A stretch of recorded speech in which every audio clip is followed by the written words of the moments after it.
Hello, friends. I'm Sarah Flint, the Creation Care Fellow at St. Peter's Episcopal Church in Fernandina Beach. Back in November, our Creation Care Ministry sponsored a plant tour at Republic Services Recycling Processing Facility, where all of our Nassau and Duval County curbside recycling ends up going for sorting. I hope to book another tour during Earth Month, which is Creation Care Talk for April. Um, But in the meantime, I thought it would be good to share some of what we learned at this tour in November.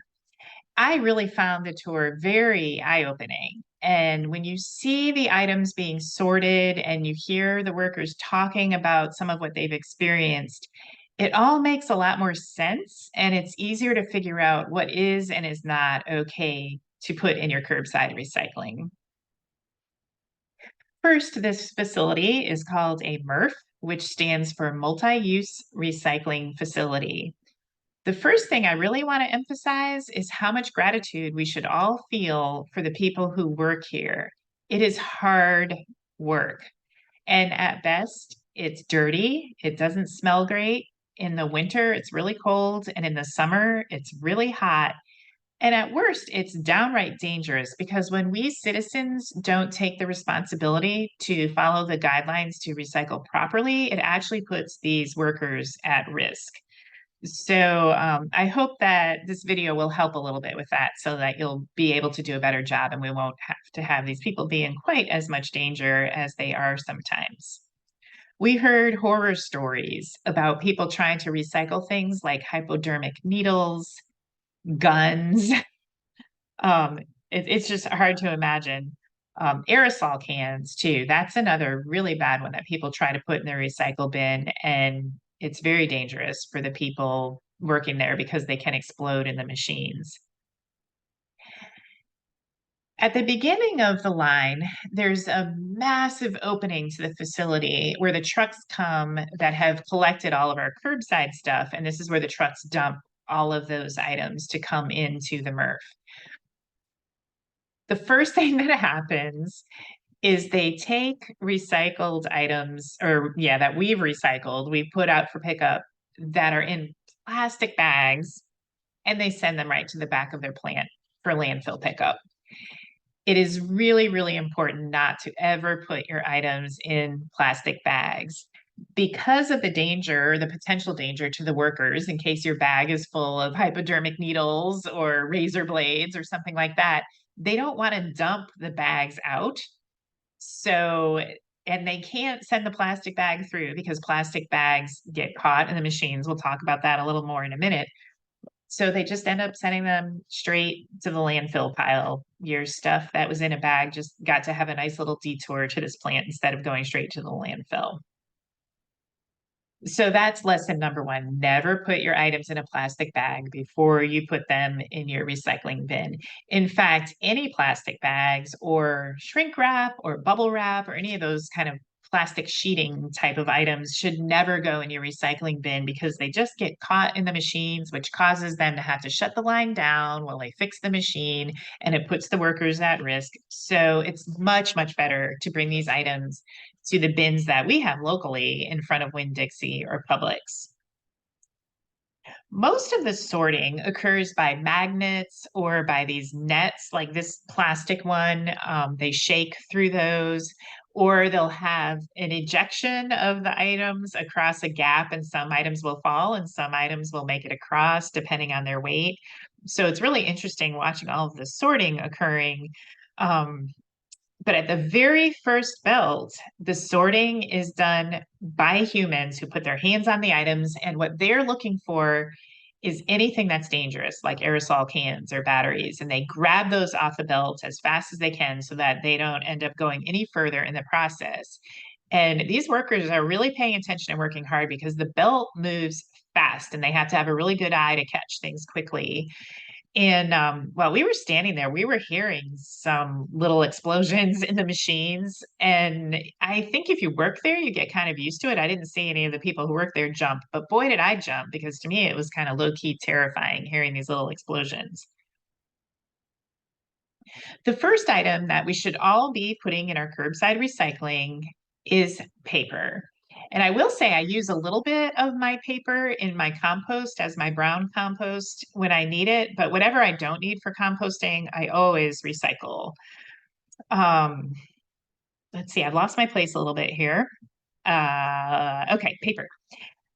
Dirty pizza boxes, especially, are good to go in the compost because they can't be recycled. But what you can do with a pizza box is to tear it in half and take the clean portion. Hopefully, if there is one, if there's no clean part of your pizza box, just throw it in your garbage to go to the landfill. But if half of it is clean, just go ahead and recycle that part of it. Never send your grease or your gunky old cheese to the recycling plant. They will not appreciate that. Republic also recycles wrapping paper, which I know we're often confused about whether or not you can recycle wrapping paper, but both wrapping paper and tissue paper are fine as long as there isn't any glitter contaminating it or any metallic stuff contaminating it. But regarding contamination, a small amount of contamination is allowed by the people who pick up the paper. So if you're recycling those envelopes that have the plastic window, you don't have to rip the plastic window out. It's okay to leave that in place, and that's just part of the contamination in the paper yield that is acceptable. I did ask specifically about these Tetra Paks and milk cartons because they are paper, but they do have some plastic on them, and they are recyclable. There is also, of course, the lid, no lid controversy, and I asked about that specifically too. You can put the lid on, but you don't have to. I choose not to. I just throw my lids in my garbage to go to the landfill because really putting the plastic lid on is just going to contaminate that paper yield a little bit more. So why bother? It's really important to wash these items very well. You don't want to have any old food or beverages in your items that you're sending to the recycling plant. I mean, just imagine, a little bit of milk in the bottom of one of these containers when it's over 100 degrees out. It's sour and it smells nasty. It attracts bugs. And if it drips on other items, then it contaminates those items. So you don't want to be contaminating nice, clean materials with old, nasty food and beverages. But once you wash these items, just flip them over into your dish drainer for a little while so they drip out. You need your items to be dry before they go in your recycling bin. But when we say dry, we don't mean like the Mojave Desert. We mean they're not leaking or dripping on the items around them. Um, let's see, and I did just mention about the lid, so we're covered on that. The next item up is metal. Metal is a great thing to recycle in the form of your aluminum cans for beverages. Also, the tin cans that groceries come in, your beans and your vegetables, you can have soup cans, all of those are recyclable.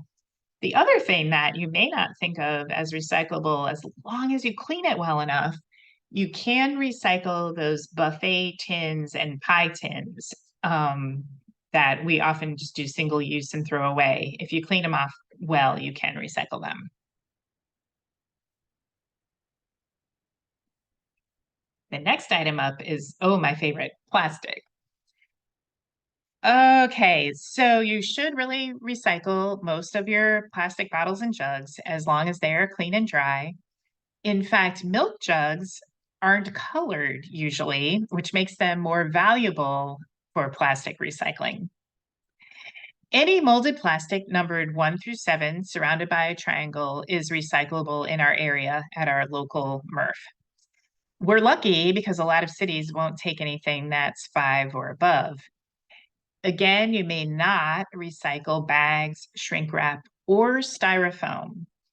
Here on Amelia Island, the closest place to bring your bags and your styrofoam is in front of our local Publix. They have some bins out there. If your plastic bottle or container has a plastic lid, you may leave it on, but you don't have to leave it on.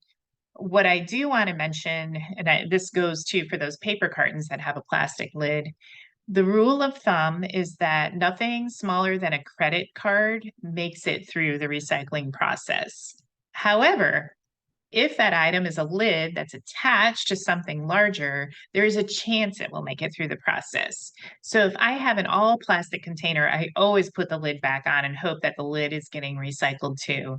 But what I never do is just throw a lid in my recycling bin separately because it's just going to get shaken out and go out to the landfill. So you've just given it a ride to the plant for no good reason.